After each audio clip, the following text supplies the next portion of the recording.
All right, so just to kind of quickly review what we went over last time, because we started this new chapter, chapter 7, about alcohols, phenols, and thiols. And really we're going to focus on alcohols. We just need to be able to recognize what a thiol and a phenol is. So an alcohol is anything with that OH functional group, excluding what we call carboxylic acids, where that OH group is bound to a carbonyl carbon, right? That's its own thing.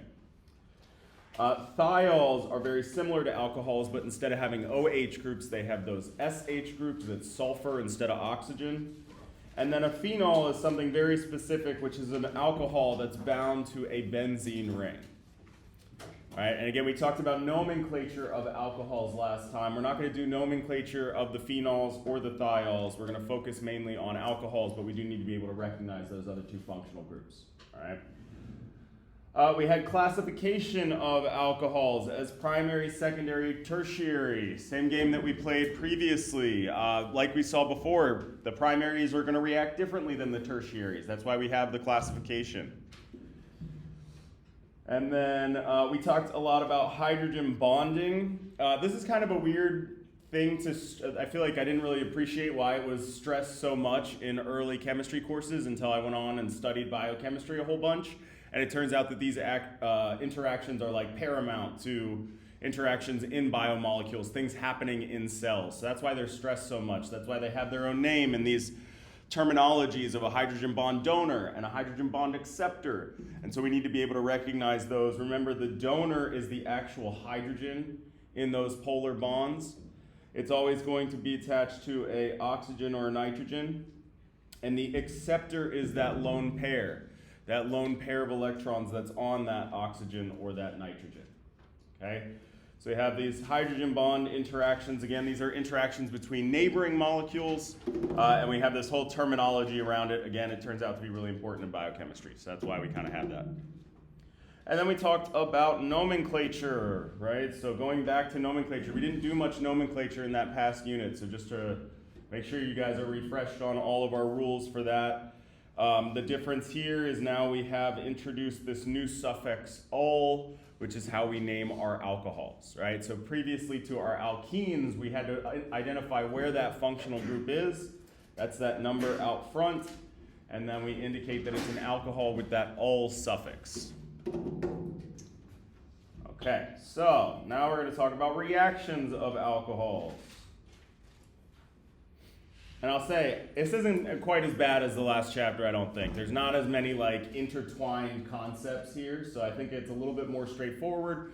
There's more sort of reactions that we have to have, that we are going to be introduced to, but it's not quite as like you have to consider all these 5 factors in order to determine what the product is. It's a little bit more straightforward, all right? First thing we're going to talk about is oxidation reactions. Okay. If you remember in general chemistry, you had this whole process of like giving an oxidation number to elements and stuff like that. That totally applies here, but it turns out that in organic chemistry, we can simplify it a little bit because when we're talking about oxidation, we're really talking about making more carbon-oxygen bonds. We can simplify things a little bit. We don't have to go in and like calculate oxidation numbers. That concept still applies, but we can recognize oxidation pretty easily because that means we're making more carbon-oxygen bonds. Okay, so if I have an alcohol, all right, real quick, what would be the name of this alcohol? Everybody take a second.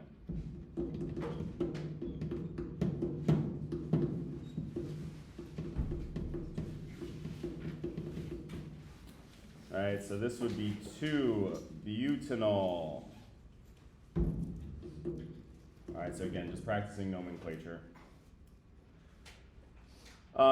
We can oxidize, so when we oxidize, like this like generic symbol for an oxidation is occurring is this O in parentheses. We'll look at a specific reagent that does the oxidizing here, but this means an oxidation is occurring.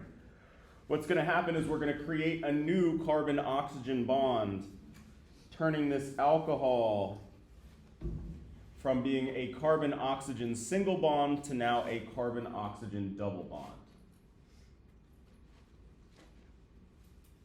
Okay? This new functional group that we created here is called a ketone. All right, I'm going to end up using this terminology a whole bunch. I kind of already have a little bit, and so I want to make sure that we get it all down.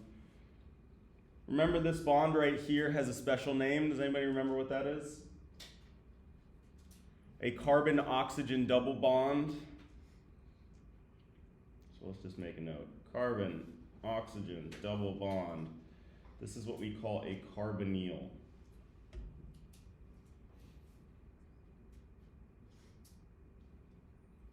All right, so this is a carbonyl carbon, and this is a carbonyl oxygen.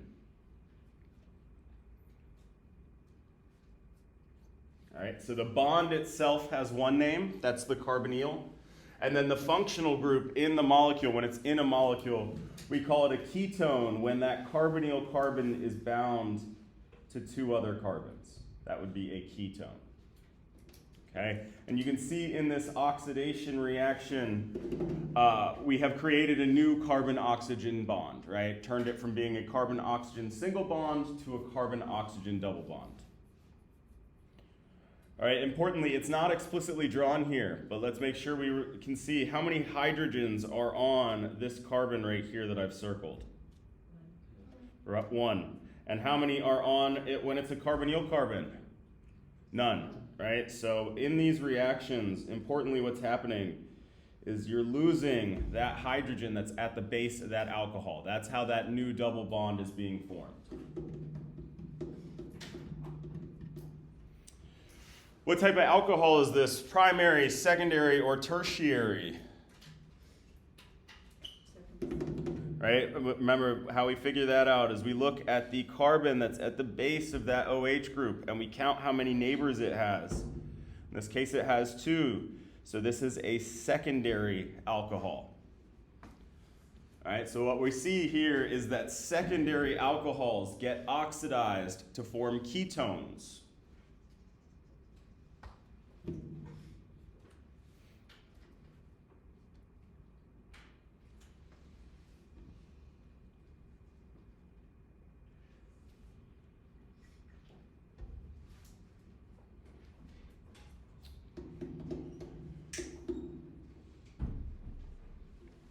All right, if we took a second to name this compound right here, again, just practice our nomenclature. I'll throw an extra carbon on there, make it a little different.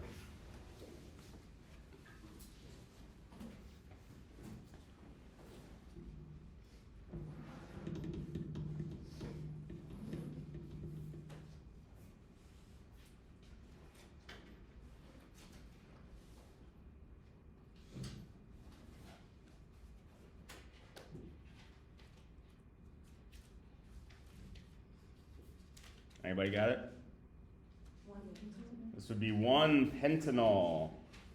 Because now I have 1, 2, 3, 4, 5 carbons. So 1-pentanol. And is 1-pentanol a primary, secondary, or tertiary alcohol? Primary. All right. So I'm going to oxidize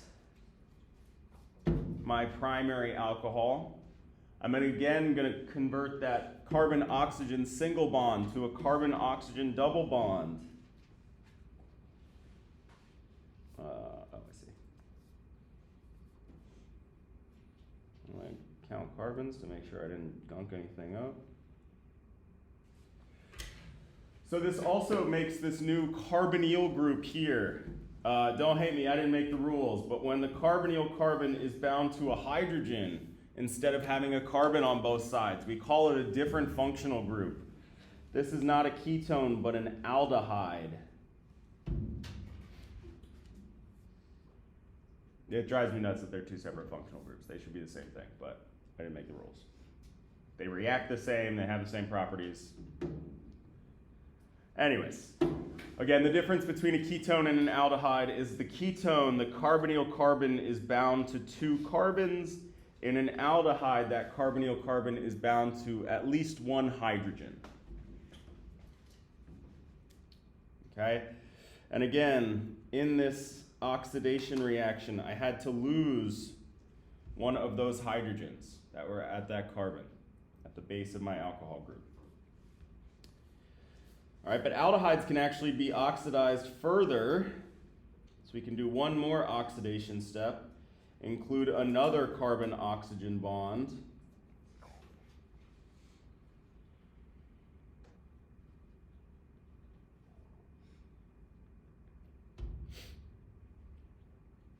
All right, and this new functional group here is what we call a carboxylic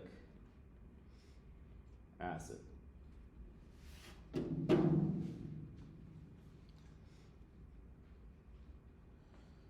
All right, so we'll talk about ketones, aldehydes, carboxylic acids more specifically, but what I expect from you after this chapter is to be able to recognize those functional groups, to say this molecule is a ketone, this molecule is an aldehyde, this molecule is a carboxylic acid, this molecule is an alcohol, this molecule is a thiol, right? To be able to recognize those functional groups.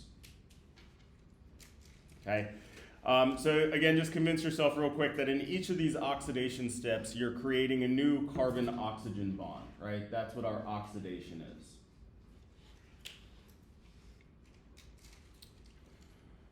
Notice that we didn't have this extra oxidation step for our secondary alcohols, for ketones. They cannot be oxidized any further because there's no more hydrogens on that carbon-to-carbon.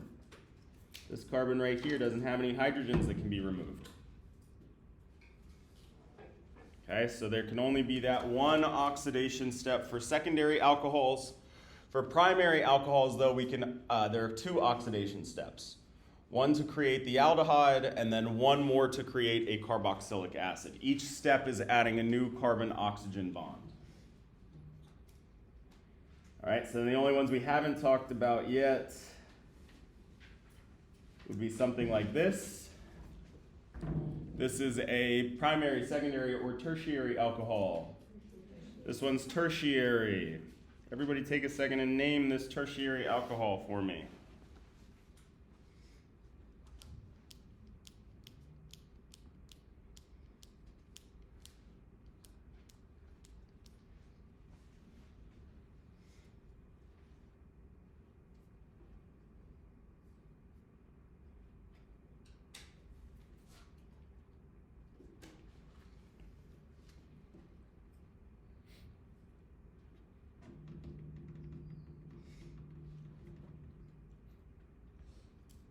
This one's a little trickier. You gotta find that parent chain, longest continuous set of carbons. That's just those 3 carbons there.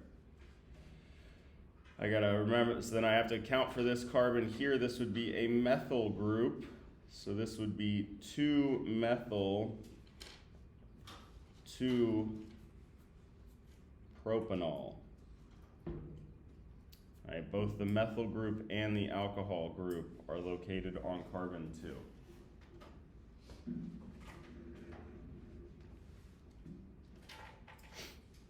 All right, I'm going to get rid of my markings so I don't gunk everything up. All right, and then if we look at this carbon at the base of that OH group, how many hydrogens are there? None. So that means that tertiary alcohols cannot be oxidized.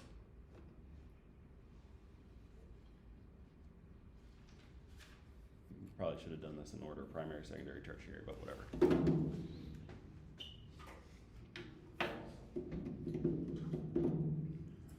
All right, secondary alcohols can be oxidized once to form ketones. Primary alcohols can be oxidized twice, first to form an aldehyde, then to form a carboxylic acid. But tertiary alcohols cannot be oxidized. Right? This oxidation necessarily removes one of the hydrogens from the carbon at the base of the OH group, and they don't have any hydrogens. So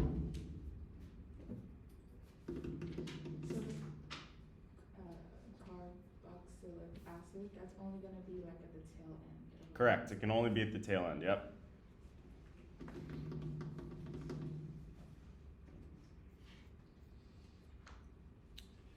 All right, so let's practice some reactions. Make sure that we can predict products here. Do we have to name the aldehydes and like the reaction? you need to be able to tell me this is an aldehyde. You don't have to name like butanal or whatever. You don't have to know the IUPAC name for aldehydes yet. We haven't gotten there. Okay, cool. Okay, so we're going to practice some oxidation reactions.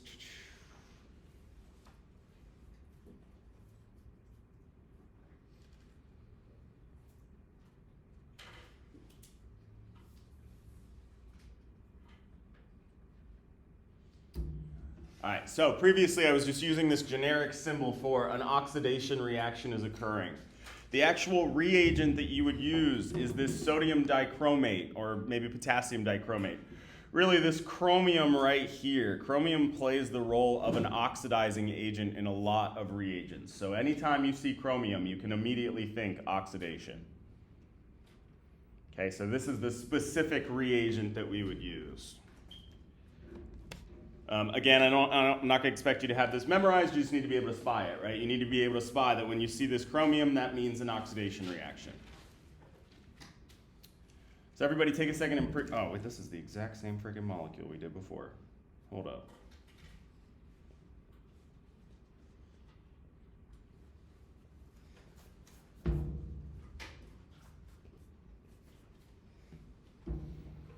Sorry. All right. So everybody take a second and draw me the oxidation product for this alcohol here.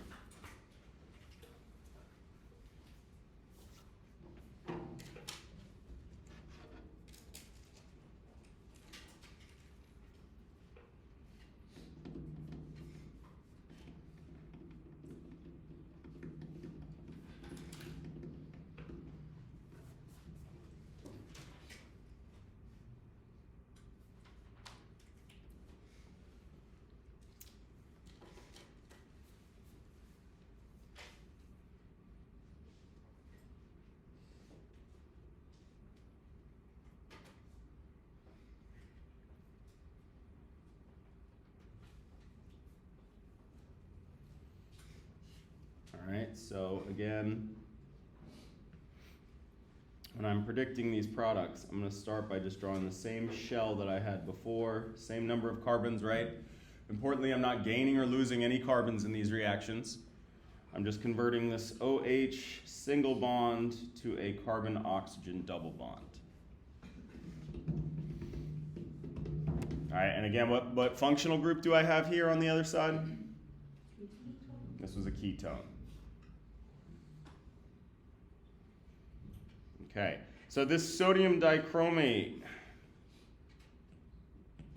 this is what we would call a strong oxidizer. What that means is if I had a primary alcohol and I hit it with that sodium dichromate,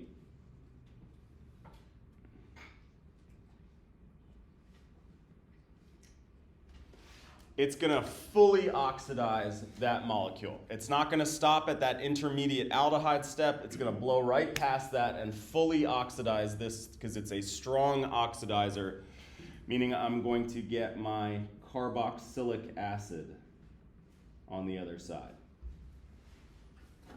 Right? If I use my strong oxidizer on my primary alcohol, it's not going to stop at that intermediate oxidation step. It's going to go to fully oxidize that primary alcohol. If I want it to stop at that aldehyde step, I have to use what we're going to call a weak oxidizer. I wrote too big. Let's see if I can salvage this.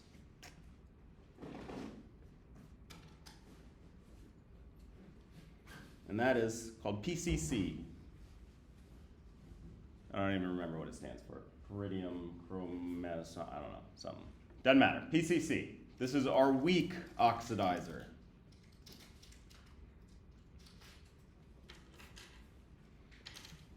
And so if I had a primary alcohol, that would be oxidized to an aldehyde by our weak oxidizer.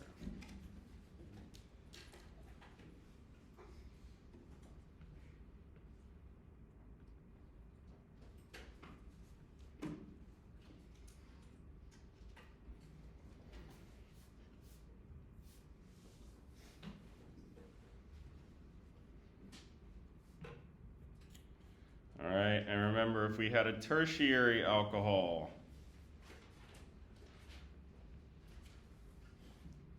Doesn't matter what we hit it with. You could hit it with a strong oxidizer, you can hit it with the weak oxidizer. Doesn't matter, there would be no reaction.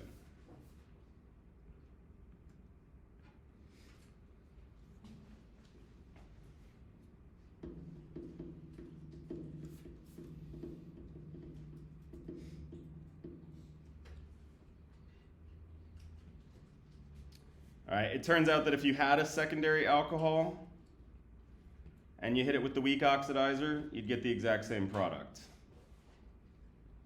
And quite frankly, PCC is way more expensive than sodium dichromate, so that would just be a complete waste. You would always use the strong oxidizer with the secondary alcohol, practically speaking, right? But in terms of our pencil and paper chemistry, they're the same thing for a secondary alcohol. All right, so these are these two specific reagents that we've been introduced to.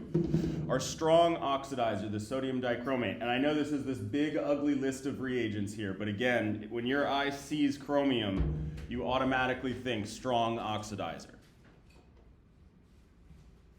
All right, and then we have this weak oxidizer that we learned about, and that is PCC.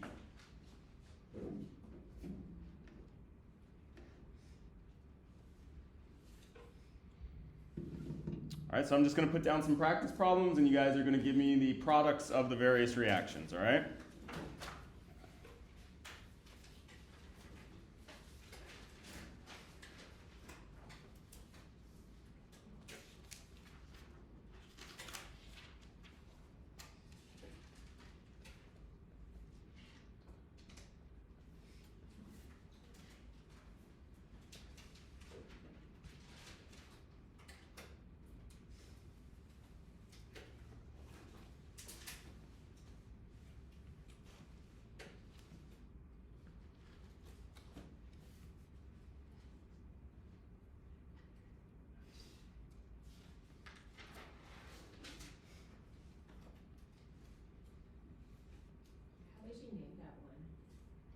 Which one?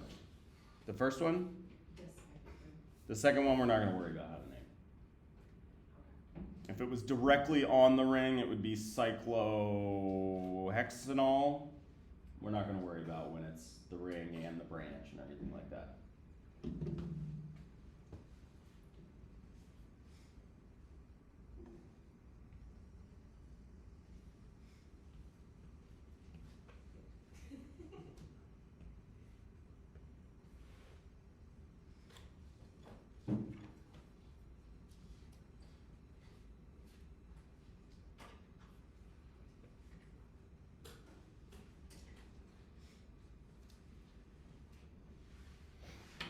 All right, so everybody take a second and see if you can give me the product of these four reactions here.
All right, and go back and count your carbons. Make sure you have the same number of carbons on either side, right? Easy check.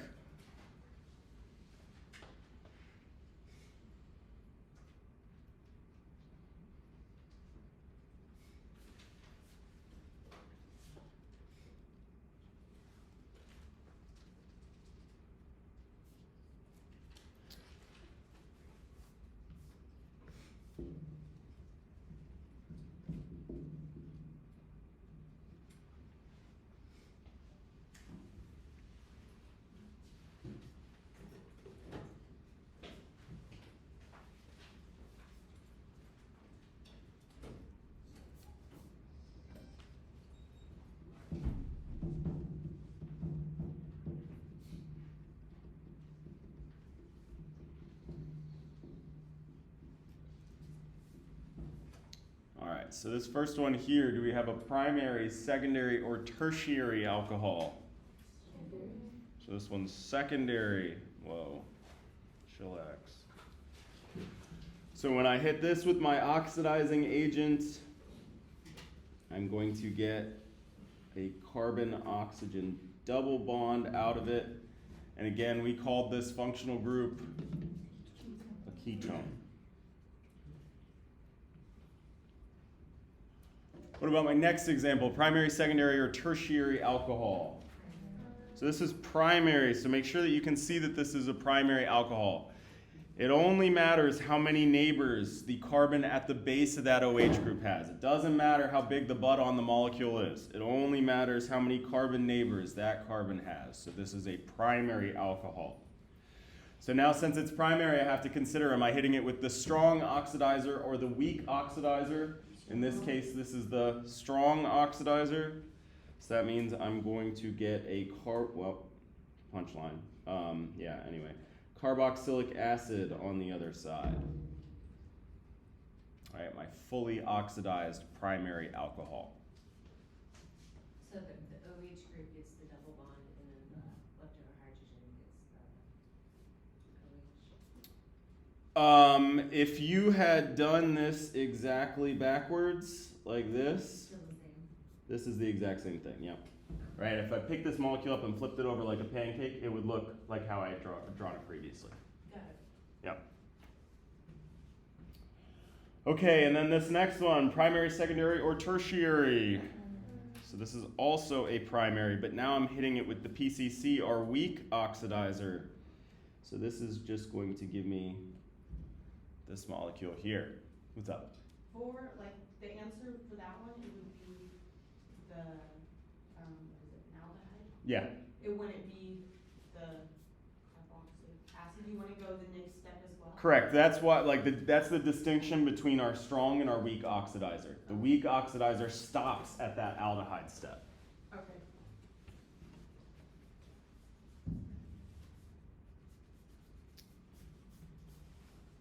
All right, and yes, so this would be, this name of this functional group now would be an aldehyde. Very similar to a ketone, except for my carbonyl carbon is bound to a hydrogen, which I didn't bother to explicitly draw in there, but it's there. All right, and this next one is a primary, secondary, or tertiary alcohol.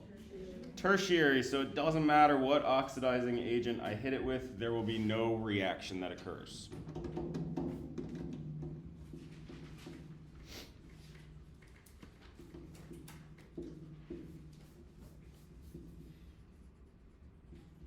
Okay, so this is our first set of reactions of alcohols, the oxidation of alcohols. And remember, when I'm saying oxidation, I mean I'm creating more carbon-oxygen bonds.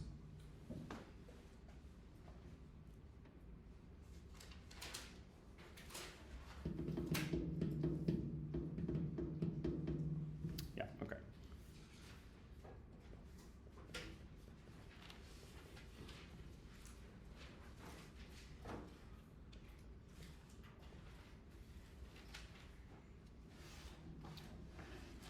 So now this next set of reactions we're going to learn are going to fall under the category of substitution reactions.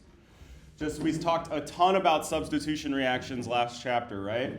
This is me swapping out functional groups, replacing it with a new functional group. Now I'm swapping out that alcohol functional group, and I'm going to replace it. Swap OH for a halogen. What are my halogens? Where do they live on the periodic table? Can anybody tell me a halogen? Fluorine would be a halogen, chlorine would be a halogen, bromine would be a halogen, right? Everybody that lives in that column right next to the noble gases, those are considered halogens.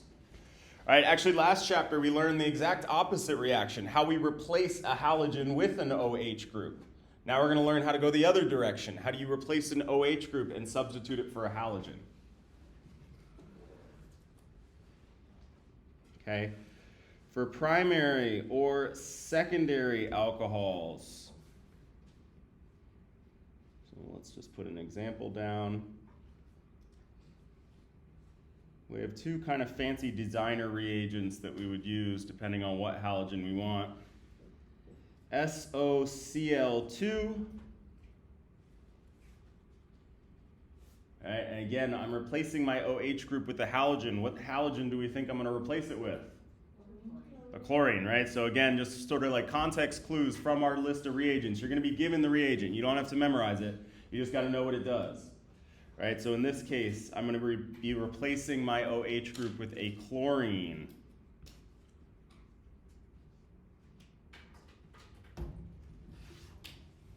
All right, this would work on secondary alcohols as well. Both of these reactions that we're going to learn apply to primary or secondary alcohols.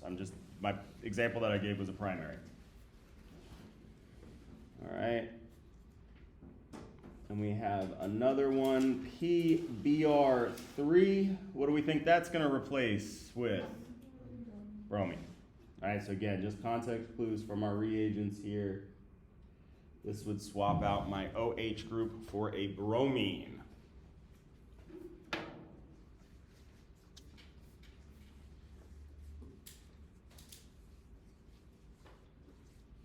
All right, so for either primary or secondary alcohols, if we hit it with this SOCl2, we'll get substitution where I'm swapping my OH group for a chlorine, right? I didn't lose any carbons, I didn't gain any carbons, I'm just replacing that OH group with the chlorine. Or I could use PBr3 and that would swap out my OH group for a bromine. All right, for tertiary alcohols, you can use something way cheaper.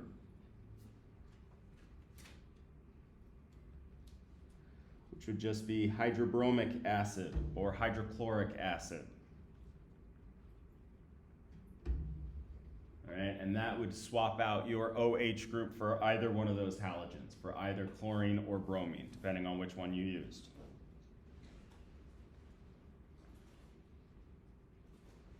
All right, I guess I'll do two separate ones just to be clear.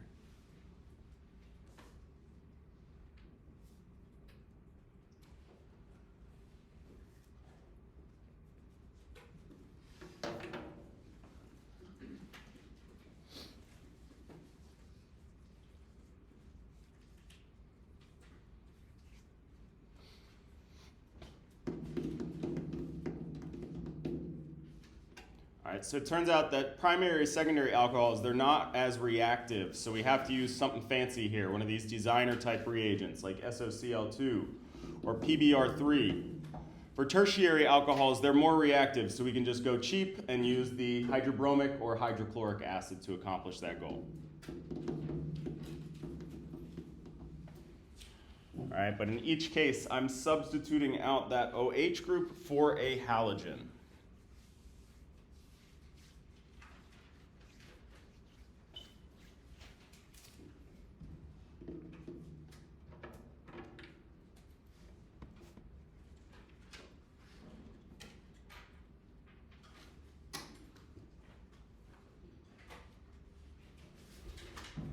All right.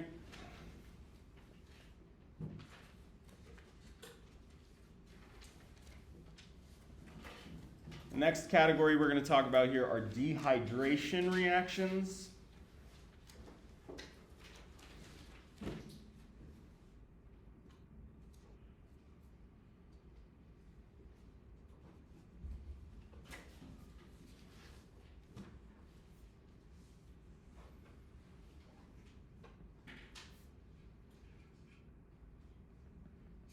Okay, my reagent that I would use would be H2SO4. Actually, I have to use H2SO4 in heat, but your OWL homework doesn't have the heat part on there. Practically speaking, though, trust me, I've done it a bunch. You need heat. So this is going to, what we're going to do, so the name dehydration, right? We're going to be losing a water from our original alcohol here. Lose H2O, and this is going to form an alkene.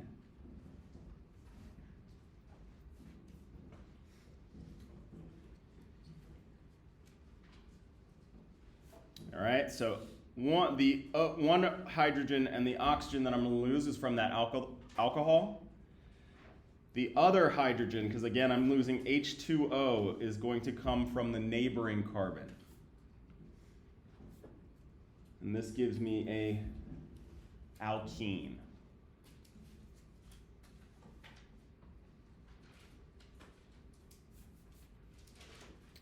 Again, our only consideration that we got to worry about for these dehydration reactions is I had two possibilities.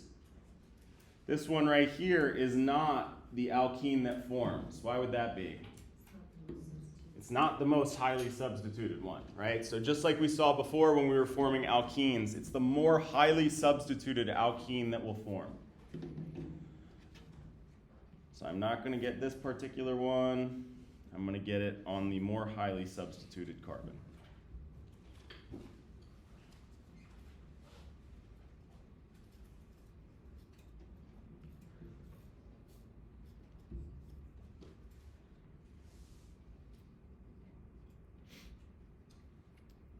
Okay, and then we have one more. I don't even know what to call it, really.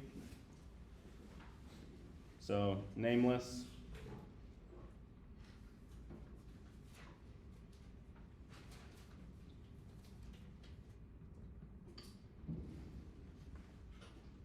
Okay, this is using something called sodium hydride, NaH. And NaH, sodium hydride's claim to fame is it can remove the hydrogen from that alcohol. Alcohols are not very acidic. It's pretty hard to remove that proton, that hydrogen, from that OH group. You need a really strong base to do it. And the base of choice is this sodium hydride, right? So it's just going to remove the hydrogen from the alcohol, creating an oxygen that just has one bond. Remember, we know that if oxygen just has one bond, it has a formal charge of -1, right? So this will deprotonate this, leaving me with this type of ion here.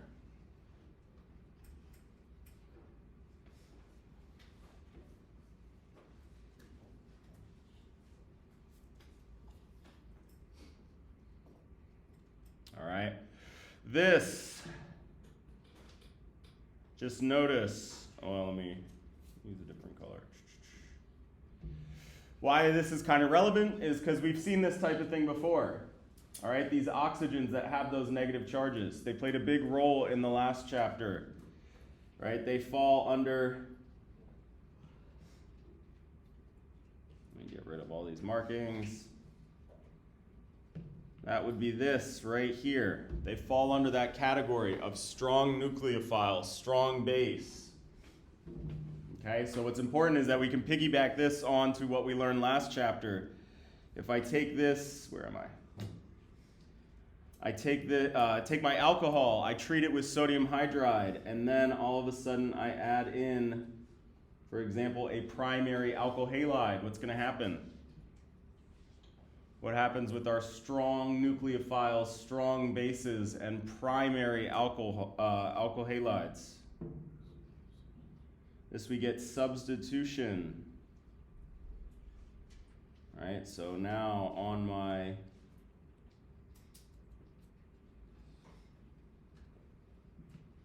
where are these?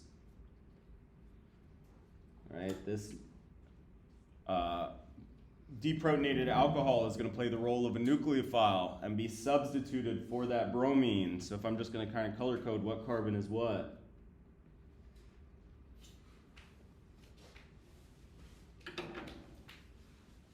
All right, so we can't forget what we learned about last unit, unfortunately. Right, we still need to remember what happens when we have these strong nucleophiles, strong bases, and we treat them with our primary, secondary, or tertiary alkyl halides, because now we know how to create those alkoxide ions. That's what this guy's called, alkoxide.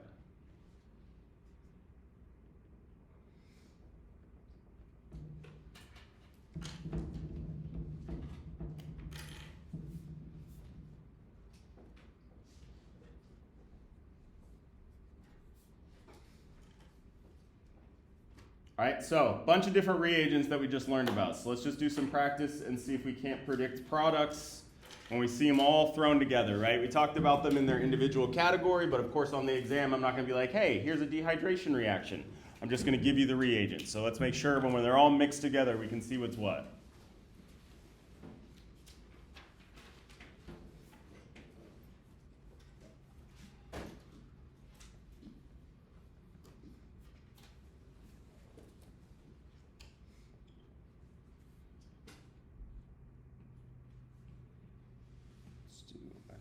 We're going to do a little wheel here.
All right, so while you're working on it, I'm going to quietly go in there and fill in the answers, right? Fill in the products here. Let me just say though, these, obviously we learned like 7 different reagents or something like that. This is a perfect way to practice this type of stuff, which is just draw an alcohol, draw any alcohol, and then have those reagents flashcarded. You should be able to pull any one of those flashcards, put it down, and determine what the product is with that alcohol that you drew, right? So you can practice it yourself by just putting something down on the page and then randomly pulling one of these reagents and try to figure out what the product's going to be. All right, that's a great way to practice this sort of stuff.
This little wheel is a good summary of the various reactions that I guess I didn't put the dehydration reaction in here. Dang. I'll add that one.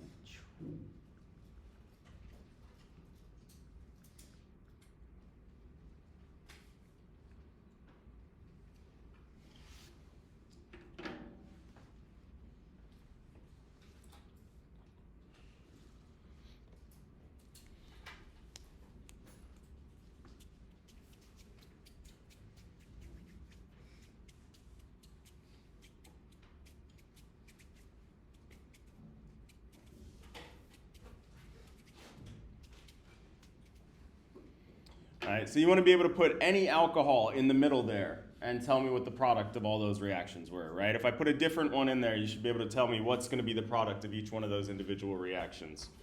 The other thing, just to make note, make sure that you're what am I trying to say? Double checking to count carbons, right? I have the same number of carbons in all of my products as I have in my reactant alcohol. It's just a really easy thing to do to accidentally add an extra carbon or not add a carbon, all right? So this is actually what we're going to do with alcohols here are these summary of reactions that we did today. So next class, I don't really want to start, so what's happening next week? Absolutely nothing, right? We're not here.